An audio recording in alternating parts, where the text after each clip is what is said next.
का आज पिछले 10-12 साल से चल रहा है, लेकिन जो छत्तीसगढ़ मध्य प्रदेश का हिस्सा था, मध्य प्रदेश का जिसको ऊर्जा राजधानी बोला जाता है सिंगरौली, यदि आप सिंगरौली में जाएंगे तो 1970 दशक का पहले से एक ही इतिहास वहाँ पूरा बड़ा स्केल में चल रहा है।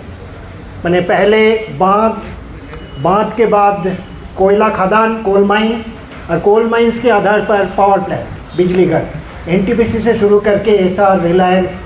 तो ये जो कहानी एक जगह में आदिवासी 3 बार उजाड़ा गए हैं। एक बार बांध बना के रिहान डैम से, एक बार वहाँ जो सिंगरौली में खदान आया है, फिर जहाँ रिहेबिलिट किया गया था वहाँ से तीसरी बार उनको उजाड़ा गया है। जो कोयला बिजली घर आया है वो कोई रिलायंस शासन हो, सुनाई दे रहा है? हाँ, ओह सॉरी, दिस इज, तो ये रिलायंस शासन हो, एसआर हो, एनटीपीसी हो, कोयला का जो बिजली घर बना है, तो यही इतिहास हसदेव का भी रहा है।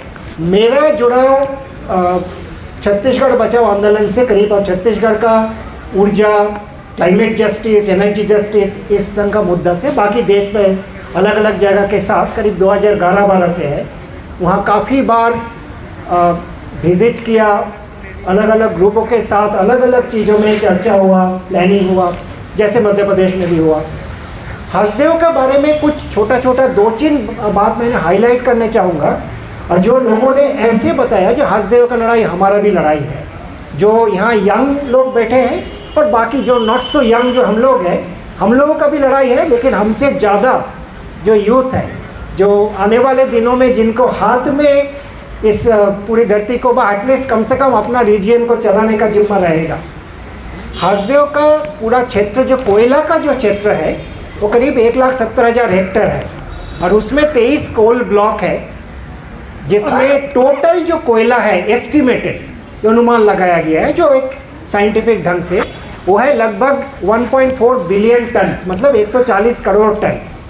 और आप लोग यदि देखे होंगे 2-2.5 साल पहले द गार्डियन पत्रिका में एक ग्लोबल स्टडी निकला था, उसमें हमारा साथी कुछ लोग उसमें वो रिसर्च किए थे, जो हमारा जो इंटरनेशनल क्लाइमेट जस्टिस ग्रुप्स है उसमें कुछ साथी उसमें काम किए थे।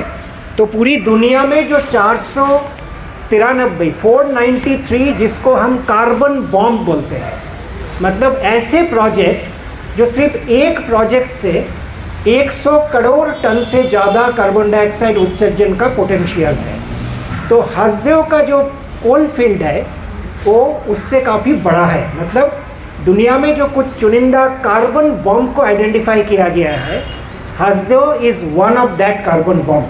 मतलब हसदेव जैसे यदि उसके जंगल काटने के बाद वहाँ का कोयला निकाला जाए पूरा और जलाया जाए, तो सिर्फ उससे इतनी कार्बन डाइऑक्साइड, और बाकी तो छोड़ दीजिए, लेकिन सिर्फ कार्बन डाइऑक्साइड इतना उत्सर्जन होगा जो आपको क्लाइमेट सिस्टम को बिगाड़ने के लिए, पूरी दुनिया का क्लाइमेट सिस्टम को बिगाड़ने के लिए ऐसे कुछ कार्बन बॉम्ब काफ़ी है। और पूरी दुनिया में इसके ऊपर अभी काफ़ी चिंता है। जो ये कार्बन बॉम्ब छोटे प्रोजेक्ट के बात मैं नहीं कर रहा हूँ, ऐसे बहुत है। तो हसदेव का एक स्पेशलिटी ये है इसको बचाना, क्योंकि सिर्फ हसदेव का जंगल का नीचे इतनी कोयला है, और जिसका पीछे कॉरपोरेट का लोभ, क्योंकि इसमें सिर्फ कॉरपोरेट का नहीं, राज्य सरकार का भी लोभ है। मैं थोड़ा सा जोड़ना चाहूँगा, क्योंकि बहुत सारे राज्य सरकार, जैसे हमारे साथी अभी बोले इसके पहले कांग्रेस था, अभी बीजेपी है, फ़र्क एक होता है, कुछ सरकार के साथ आप लड़के झगड़ के बात कर सकते हैं, और कुछ सरकार आपसे बात करती नहीं है। आपको आप जितने भी उनके सामने ले जाए वो आपको सुनता ही नहीं है। तो वो फ़र्क को हमें समझना ज़रूरी है। ऐसे ब्रॉड ब्रश सबको एक करना ठीक नहीं है। मैंने कांग्रेस सरकार के साथ भी हमारा लड़ाई था, अभी इस सरकार के लड़ाई का रूप बदल गया, क्योंकि यहाँ रिसेप्टिविटी बिल्कुल नहीं है।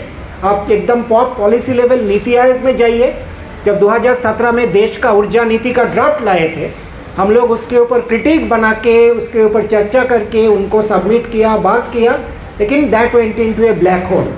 तो ये जो स्थिति है कि लोगों की आवाज़, लोगों का साथ काम करने वाले जो ग्रुप्स हैं, उनके सबमिशन सबको एकदम 100% नज़रअंदाज करेंगे और कुछ चुनिंदा उनका जो क्रोनी कैपिटलिस्ट फ्रेंड्स है, जैसे अदानी अंबानी जैसे, सारे कॉरपोरेट तो इक्वली बेनिफिटेड नहीं हो रहा है, तो इनको हाथ में, जैसे एक टाइम था बोलते थे कि आप मैप में, जंगल का मैप में जहाँ कोयला है, जहाँ कॉपर है, जहाँ मैंगनीज है, आप उंगली रखो वो आपको दे दिया जाएगा। तो उस स्थिति आज पहुँच गया है। तो यहाँ हमें एक चीज़ समझना पड़ेगा, ये जो लड़ाई है, सरकार चाहती है हसदेव का लड़ाई हसदेव में रहे, सिंगरौली की लड़ाई सिंगरौली की लड़ाई सिंगरौली में रहे, थूथुकुडी की जो लड़ाई है स्टरलाइट के खिलाफ वहाँ रहे, क्योंकि दुनिया में इसको जो सप्रेस करने वाले, लूटने वाले, ये सिर्फ भारत का नहीं है, पूरी दुनिया में जो करने वाले वो आपस में वो आदान प्रदान करते हैं, आपस में उनको कोलैबोरेशन है। आप देखेंगे जो फाइनेंस आते हैं, जो पैसा आते हैं, इतने बड़े पैमाने पर अंतर्राष्ट्रीय स्तर से भी पैसा आते हैं, और देश का जो नेशनल फाइनेंशियल इंस्टीट्यूशंस है, जिसमें सबसे बड़ा बैंक स्टेट बैंक आज काफ़ी चर्चा में है, लेकिन इससे पहले से भी चर्चा में है, क्योंकि स्टेट बैंक, LIC, भारत का कोयला प्रोजेक्ट में सबसे बड़ा इन्वेस्टर्स में ये है। तो भारत का जनता का पैसा से शुरू करके और अंतर्राष्ट्रीय स्तर का जो IFI जिसको बोला जाता है, इंटरनेशनल फाइनेंशियल इंस्टीट्यूशन, ये पूरा एक चेन बना हुआ है, जहाँ भी इस ढंग का प्राकृतिक संपद जो इंडस्ट्री को बढ़ाने के लिए मिलेगा बा आइडेंटिफाइड होगा, वहाँ से जो आदिवासी है, जहाँ यहाँ आदिवासी लोग रहते हैं, यही काम दुनिया में बहुत जगह में, अलग अलग देशों में जो इंडिजिनियस पीपल और बाकी रूरल एरिया से काम हो रहा है। लेकिन साथ में और एक चीज़ हाईलाइट करूँगा, ये सिर्फ जो लोगों ने बोला, ये सिर्फ जंगल काटने का प्लान नहीं है, मतलब सरकार का कोई बहुत बड़ा प्लान नहीं है जंगल काट दो। एक तो, और इसके पीछे एक झूठ का भी मैंने थोड़ा सा 2 मिनट 3 मिनट में पोल खोल करना चाहूँगा। सरकार को बोलना है कोयला प्रोडक्शन बढ़ाना पड़ेगा। यदि भारत सरकार का आंकड़ा देखे, मिनिस्ट्री ऑफ कोल का, कोयला मंत्रालय का आंकड़ा देखे, भारत में जितनी कोयला खदान आज चल रहा है वो करीब 55 से 65% कैपेसिटी में चल रहा है। मतलब भारत में आज ये 870 मिलियन टन कोयला प्रोडक्शन होता है सालाना।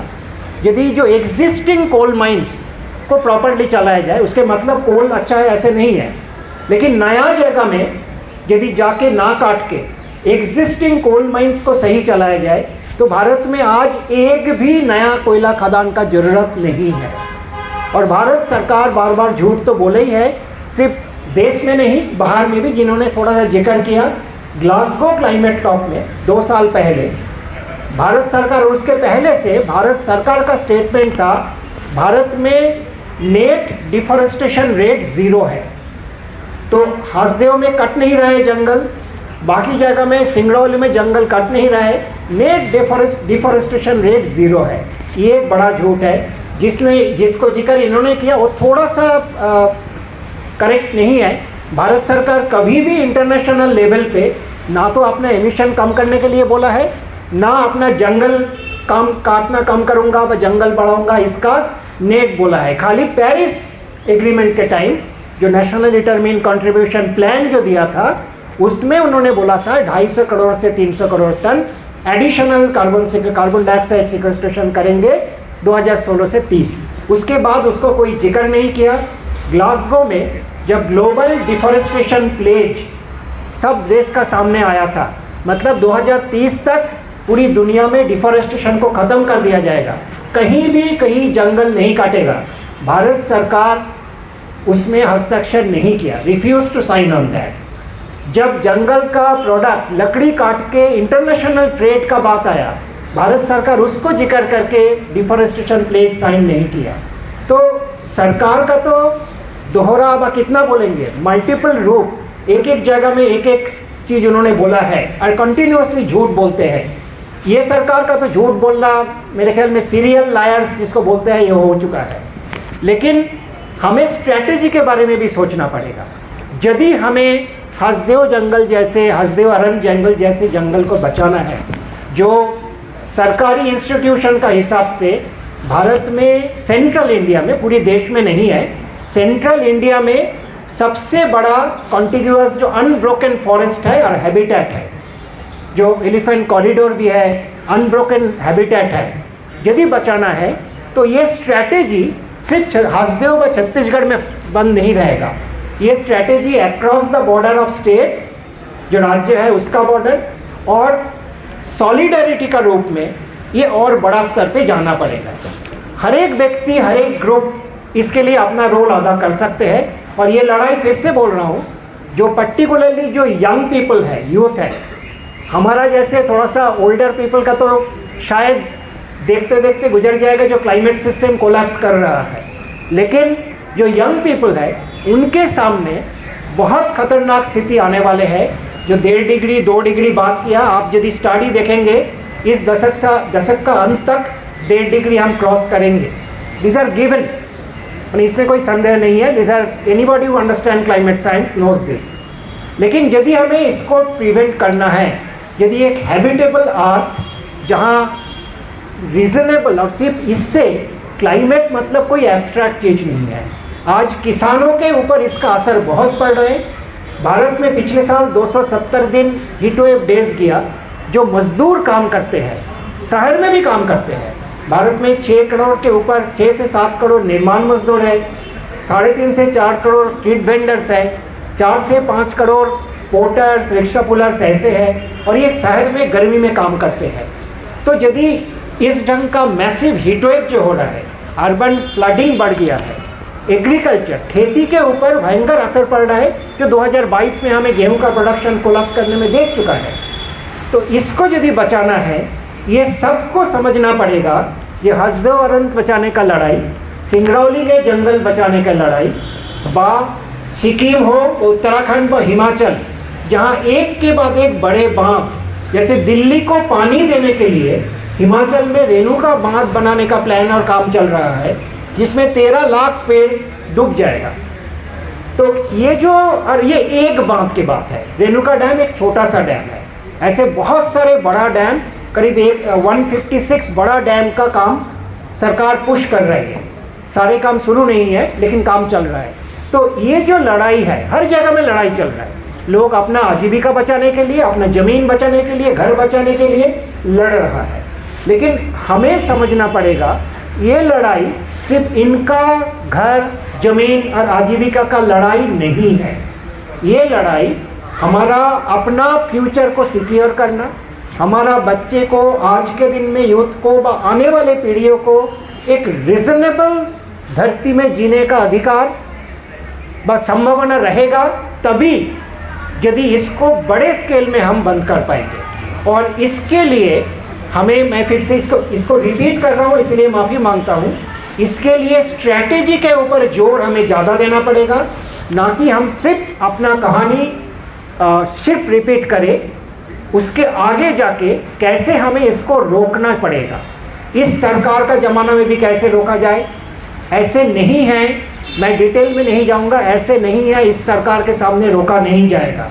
हम लोगों ने आज से, अभी 2024 है, 2016 में इसी प्रधानमंत्री का प्रधानमंत्रित्व में आज के दिन में सबसे इन्फ्लुएंशियल बिजनेसमैन व कॉरपोरेट घराना अदानी, उनका 3000 मेगावाट कोयला पावर प्लांट का प्रपोजल गुजरात में हमने रोका है, और 2016 का मई से अभी तक वो नहीं बना है।